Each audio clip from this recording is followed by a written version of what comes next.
Welcome to Rewatch-and-Rank. On this channel, we rewatch older TV shows, provide a summary and opinion on the episode before ranking each episode against each other. And today's episode is Grey's Anatomy Season 4, Episode 5, Haunt You Every Day. Episode in a nutshell is a brief reminder of what happened in the episode. So as always, we'll start with the patients. First patient was a father who, at the start of the episode, his daughter is scolding Lexi because her father's meds weren't brought in on time. We later see her coming in an ambulance, and she was in a car accident. A brick went through her windshield and ultimately ended up leaving her brain dead. And on her license, she was listed as an organ donor. And as next of kin, her dad, who is waiting for a heart transplant, has first priority to get her heart. At first, he declines having her heart because, you know, he feels that would make, the idea of having his daughter's heart beating in his chest, it would haunt him every day of his life. However, then George points out that while he's never had kids and doesn't know what it's like to lose a child, he does know what it's like to lose a parent. And, he was there when his daughter was fighting for him at the start of the day. And he knows that if he had been able to save his dad by giving him his heart, he would have given him his heart. And he believes that his daughter, because she was also, clearly close to him, clearly fighting for him, would have been the same and would have wanted him to have her heart. And ultimately the father agrees, and so that transplant goes through with it. Then we have a boy who has no external ears, and he asks Sloane to pro bono do his ears, but because it's like a hospital, Sloane doesn't really have the option to do that, so Meredith takes the boy trick-or-treating for ears throughout the hospital, getting Richard to donate the OR and um, medical supplies, and then, getting Bailey and some of the nurses to donate their time. And ultimately, they are able to get the boy his ears for Halloween. Then the last main patient is a man comes in with what the psych doctor says is body dysmorphia. And he believes his own foot is not his. He believes his foot belongs to somebody else, even though it's a fully healthy, functioning foot. And when Bailey refuses to cut it off, a man comes in with a chainsaw injury and happens to bring the chainsaw, and the man decides to go ahead and just cut his own foot off, ultimately leading to it being amputated as he had requested at the start, which was an interesting concept. And then we have the various sort of dramas for this episode. One thing I liked about this episode is the drama didn't go too hard in this episode. It was more, everybody has their own little thing going on. So Christina wants to originally get rid of Burke's apartment. At first she says Richard can have it, though she changes her mind because Dr. Erica Hahn has come into the hospital. She's agreed to be the next head of the cardiothoracic surgery, taking Burke's place, and does the transplant for the dad to have his daughter's heart. But she purposefully excludes Christina from the surgery because she knows that Christina had been in a relationship with Burke and prior to that Colin Marlowe, and believes that Christina has no talent and has just been sleeping her way to the top, even though that has not been the case for Christina, and we as the audience know that she's very talented.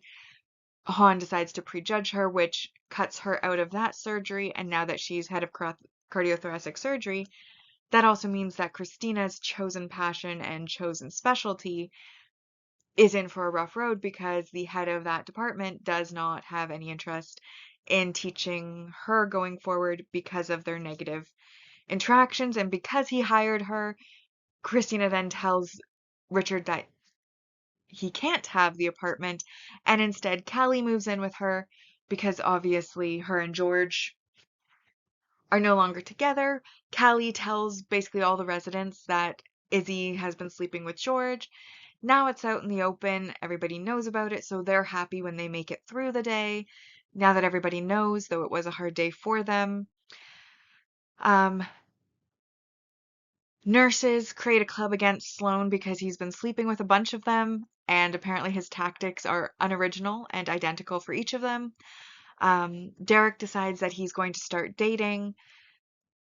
Lexi tells a story about digging up her mom's cat and then reburying the cat in the cemetery with her mom's grave because she thought that's what her mom would want, which leads to Meredith, who's been carrying her mom's ashes around all day long because she feels like her mom is haunting her in the back of her closet, and at first she keeps her in the locker. Then she tries to move her to the car before putting her back in the locker, and then ultimately, at the end of the day, she realizes that what would have made her mom happiest is being in surgery, and so at the little wash station room before like the operating room, she and Richard comes in later as well. Basically rinse her mother's ashes down the drain as she feels that's where her mother was happiest and where her mother would want to be. And I think that covers all of the main dramas of this episode. So now that we've been reminded about what happened in the episode, it's time to rank the episode. First on the mostly objective ranking, followed by the personal ranking list. So we have our single episode supporting character introductions. Ryan, the boy without ears, who gets ears pro bono. James Miller, the man who decided to cut his foot off because he had body dysmorphia and thought it was somebody else's. And then we had Aaron and Jack Shandley. I'm counting them together as one because Jack gets Aaron's heart by the end of the episode and they are father and daughter. Then we have, and they're worth 1 point each. And then we have our multi-episode supporting character development, which I forgot about in the recap, but Norman spends the episode kind of stating, you know what, I'm not feeling that great, I'm feeling a little off, and eventually during surgery he does end up having a stroke, which, because he was in a room full of surgeons, he's managed to be saved, and when Alex comes to check on him later, he says, like, I guess his wife passed away, and that he chose the surgeon's specialty on a whim, and maybe it was her way of telling him that, well, I don't know if she's passed away or if she's alive, I don't know. But either way, he chose the surgeon specialty kind of on a whim, and maybe it was because he was going to have a stroke and he needed to be surrounded by the best surgeons in order to survive it. But he then tells Alex that he views the surgical team as a bunch of children who are promiscuous and immature, and that he's deciding to change his specialty to the psych floor because they're all going to need a good shrink. Um, and that is how he makes his exit. I believe this is the last episode we see him in. And then we have the supporting relationship development, which is that Rebecca does come back for Alex, telling him about her life, saying that they need to talk. And at first, like, Alex is basically all about the physical, and he promises to come back and talk. But then ultimately, everything happens with Norman. He doesn't make it back. When he does eventually go back to the room, she's gone, and just one of her pieces of clothing is left behind. So that also is the supporting relationship regression or breakup. She does leave again. So those points are taken as well. Then we have our multi-season supporting character development. Dr. Hahn takes the job as head of cardiothoracic surgery. We then have our successful emotional impact, which was the Aaron and Jack Shanley story. Obviously, if you've been on this watching like this channel for a while, family moments are the ones that get me the most, and this one definitely got me, so I gave it the points. Bringing us now to our final positive points, which are the multi-season main character developments. And we have Meredith carrying around her mom's ashes and then rinsing them down the surgical washing station, and Callie moving in with Christina, sleeping on her couch, now that her marriage with George is fully over. Oh, there is also a little bit of flirting between Callie and Sloane that happens, but it's very mild. So I didn't see a point in putting that in any points, but I did want to point it out that it did exist. On to our negatives. Obviously, we already know Rebecca leaves, so that's supporting relationship regression or breakup. We then have our negative messaging or behavior.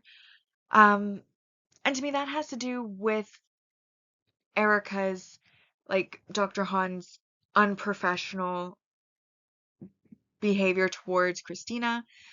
She knows that Christina dated Burke. They almost got married. It was a genuine relationship. And that Christina had also formerly dated another mentor of hers.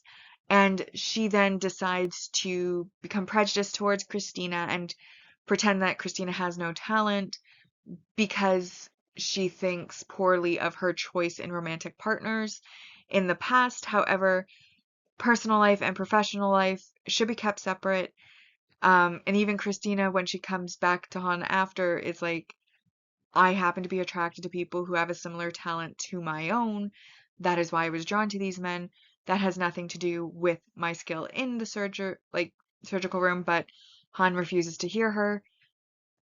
And, like I said, it's a prejudice against Christina for her personal life that is bleeding into the professional realm, which I think is unethical and unprofessional and just not a good look for Dr. Han. Then we have the main relationship regressions or breakups. We learned from Richard that Adele has officially filed for divorce.